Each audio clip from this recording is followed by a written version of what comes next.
Sejumlah barang-barang dalam tas yang ditemukan tim SAR gabungan di kawasan Gunung Bulu Saraung, Kabupaten Pangkep, Sulawesi Selatan, berisikan dokumen penting dan pistol. Penemuan barang penting itu berasal dari tas yang didapat tim SAR di lapangan pada Senin 19 Januari 2026 malam. Isi dalam tas tersebut dikeluarkan oleh petugas SAR. Sejumlah dokumen penting juga ditampilkan.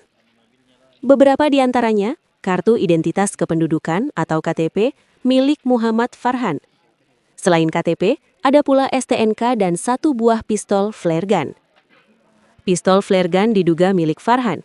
Dalam data manifest pesawat, Muh Farhan Gunawan tercatat sebagai kopilot pesawat 42500 dan beralamat di Jalan Sultan Hasanuddin, Luwu Timur. Selain milik Farhan, ada juga KTP bernama Dwi Murdiono, beralamat Bogor, Jawa Barat. Ada pula 2 kartu ID card Airfast Indonesia dan Indonesia Air bernama Dwi Murdiono. Dwi Murdiono diketahui bagian dari awak pesawat.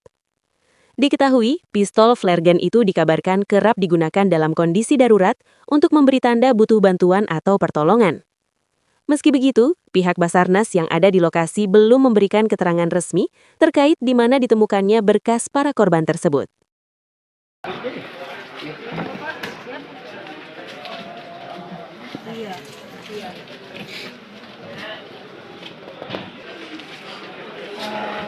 Atas nama siapa ya?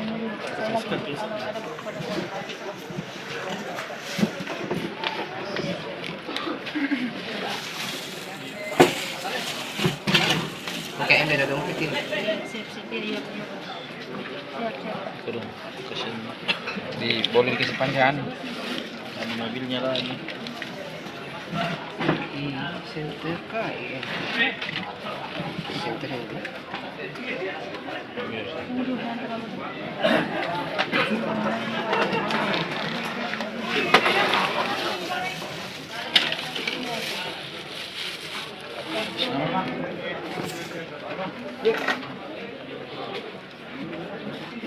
Farhan, oh ini kopilot. Farhan kopilot. Pilot guys. Pilot. Itu mercusuar.